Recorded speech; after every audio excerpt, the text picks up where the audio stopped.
नमस्कार सबको। मैं नूरजहां बेगम इससे बीए कॉलेज की मानविकी और सामाजिक विज्ञान विभाग की विभाग अध्यक्षा आप सबको हमारे कॉलेज के नए प्रोग्राम विजडम बिट्स में स्वागत करती हूँ। इसी प्रोग्राम के द्वारा मैं एक छोटी सी कहानी बोलकर आप सबको गुस्सा करना कितना हानिकारक होता है ये समझाना चाहती हूँ। एक छोटा सा गांव था, माता पिता थे।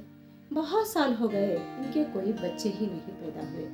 इन्होंने बहुत सारी पूजा की, मिन्नतें की, तब कहीं जाकर इनके घर में एक लड़का बच्चा जन्मा। तो उसे बहुत सारे लाड़ प्यार से उन्होंने पाला, परवरिश किया, उसकी देखभाल की। तो थोड़े दिन के बाद जब बच्चा वो बड़ा हो गया तो इसके अंदर एक बहुत सारा गुस्सा और जिद जो है वो पलने लगा। जब कभी भी वह बच्चा कोई भी वस्तु को मांगता तो तुरंत माता पिता को देना था, नहीं देते तो माता पिता को मारता, अपने आप को हानि करता, घर की वस्तुओं का तोड़फोड़ करता। इसी तरह से तो माता पिता सोचते बच्चा है, आज नहीं तो कल ठीक हो जाएगा। उसके बाद जैसे जैसे बड़ा हुआ यह स्कूल जाना शुरू किया। स्कूल जाने के बाद भी वहाँ पर भी जाकर बच्चों के साथ रोजाना लड़ाई करता। अगर वह जो पूछता वो ना देते तो उन बच्चों को भी मार देता, पत्थर लेकर सिर फोड़ देता।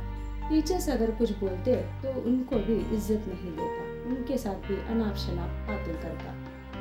जब घर आता तो आजू बाजू के बच्चों के साथ जो खेलता तो उनके साथ भी लड़ाई करता, उनके साथ भी झगड़ा करता। उनके माता पिता भी रोजाना आकर उनके माता पिता के पास, मनोहर के माता पिता के पास कुछ ना कुछ कंप्लेंट्स लेकर आ जाते। तो इसी तरह से जो रोजाना हुआ करता तो मनोहर के पिताजी को बहुत गुस्सा आता और बहुत तकलीफ भी पहुंचती। और इन्होंने सोचा और एक तरकीब निकाली और मनोहर को एक दिन बुलाया और बहुत प्यार से बोला, मनोहर मैं तुम्हें ना एक गेम देता हूँ, उस गेम में अगर जीत जाओगे तो तुम्हें अच्छा सा खिलौना मिलेगा। तो मनोहर बहुत खुश हो जाता है। क्या है वह गेम?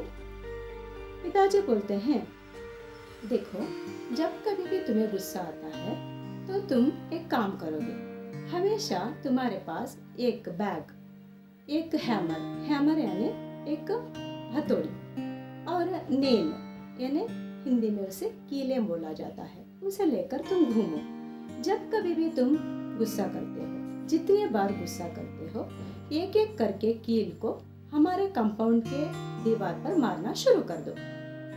जितने भी बार तुम गुस्सा करते हो उतने कील कंपाउंड के दीवार पर मारना चाहिए। तो बच्चे ने बोला बस इतना ही, ये तो मेरे दाएं हाथ का काम है, कर दूंगा मैं। तो सुबह उठा, हमेशा से जिस तरह से गुस्सा आता था मनोहर को उसी तरह से गुस्सा आना शुरू किया। तो जैसे जैसे गुस्सा आया वह आकर कीलों को ठोकना शुरू किया, कभी 20 तो कभी 18 तो कभी 15, इस तरह से मार मार कर कीलों को यह बहुत ही तंग आ चुका था। और इसने सोचा कि क्यों गुस्सा करूं, छोड़ देता हूं, मुझे भी बहुत तकलीफ पहुंच रही है, कीलों को मारना तो कम हो जाएगा मेरा काम। तो इसने सोचा और धीरे धीरे करके गुस्सा करना कम किया। जैसे जैसे गुस्सा कम होते हुए गया वैसे वैसे 15, 14, 12 इस तरह से कीलें भी कम होने गए। जैसे जैसे करके एक एक दिन बढ़ता हुआ गया, इसका गुस्सा कम होते हुए गया, कीलें मारना कम हो गया। एक दिन ऐसा हुआ कि इसका एक भी कील जो है मारना नहीं हुआ। तो ये बहुत खुश हो गया। पिताजी के पास आकर इसने बोला, पिताजी पिताजी आज क्या हुआ पता है, मैंने गुस्सा ही नहीं किया, एक भी कील कंपाउंड में नहीं मारी। तो पिताजी बहुत खुश हो गए। उन्होंने बोला अच्छा, तो ये गेम में तो जीत गया बच्चे, और एक छोटा सा गेम है जो तो आराम से खेल सकता है। तो बच्चे ने बोला चलो क्या है? पिताजी ने बोला देखो मनोहर, अभी तो गुस्सा नहीं करता है ना, तो जैसे जैसे गुस्सा तू नहीं कर रहा है, रोजाना आकर जो मारा हुआ कील है उसे निकालने की कोशिश कर, उसे निकालते हुए जा। जब पूरे जो कीलें निकल जाएंगी तब मेरे पास आना। तब इसने शुरू किया, रोजाना गुस्सा करना कम किया, तो एक एक करके कील निकालना भी शुरू किया। तो एक दिन ऐसा आया कि पूरे कंपाउंड में जितने भी कील इसने पहले गुस्सा आने के कारण मारा था वो सारे कीलें इसने निकाल कर फेंक दी। तो अभी एक भी कील जो है उस कंपाउंड में नजर नहीं आती। तो इसने क्या किया, पिताजी के पास गया और खुश होकर बोला, पिताजी पिताजी आपने बोला था ना सारे कीलों को निकालना है, तो मैंने निकाल दी। अभी मुझे ऐसा होता है कि गुस्सा ही नहीं आता है। जिससे भी बात करता हूँ ना, बहुत खुशी से बात करता हूँ। जो कोई भी मुझसे बात करता है मैं उनको हंसकर जवाब देता हूँ। तो पिताजी बहुत खुश हो जाते हैं। चलो आखिरकार बच्चे का गुस्सा तो कम हुआ। तो इन्होंने बोला, चलो जाकर कंपाउंड देखते हैं कि कैसा दिखता है हमारा कंपाउंड। तो वो दोनों आते हैं और कंपाउंड को देखते हैं। जहाँ जहाँ से मनोहर ने कील को निकाला था, सब जगह जो है होल हो चुके थे, छोटे छोटे से रंध्र दिखाई देने लगे थे। तो पिताजी ने बोला, अरे कितना अच्छा निकाला है, एक भी कील नजर नहीं आती है। मैं तो बहुत खुश हूँ हमारे मनोहर से, मगर जिस तरह से हमारा पहले कंपाउंड था उस तरह से खूबसूरत नहीं है। देखो सब जगह छेद हो चुके हैं। अगर मैं इसकी मरम्मत करने की भी कोशिश करूँ ना, तो शायद यह ठीक नहीं हो पाएगा।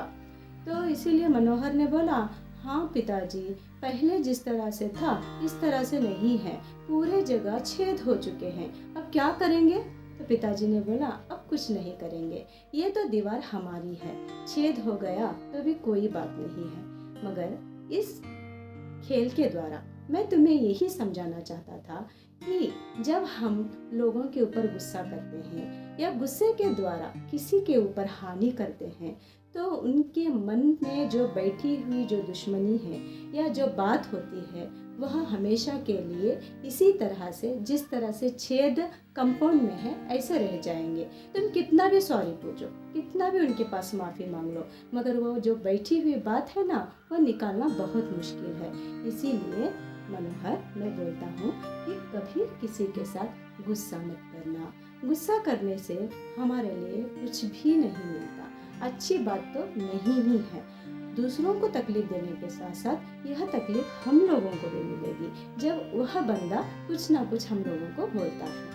तो बच्चा समझ जाता है और कहता है, नहीं पिताजी, आगे जाकर मैं कभी गुस्सा नहीं करूँगा, और मेरे जो दोस्त है ना, मैं उनको भी बोलूँगा कि गुस्सा करने से क्या होता है। पिताजी ने ये खेल देते हुए इस तरह से मुझे समझाया है। तो यहाँ पर एक थाईलैंड के बहुत ही बड़े संत मुनव्वर ने भी कहा है कि कभी गुस्सा आता है तो अपने आप को उस जगह से दूर कर दो, या थोड़ी देर के लिए शांत रह जाओ, तब कहीं जाकर संबंध को अच्छे से रख सकते हैं, किसी को दिल को ठेस भी नहीं पहुंच सकती।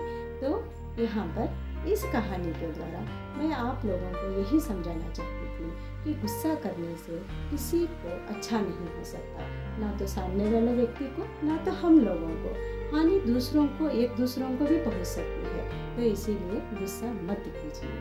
तो आज इस कहानी के द्वारा मैं आप सबको गुस्से से क्या तकलीफ पहुंचती है या कितना हानिकारक है वो समझाना चाहती थी। तो मैं अपनी बात को यहाँ पर विराम देती हूँ। नमस्कार सबको, धन्यवाद।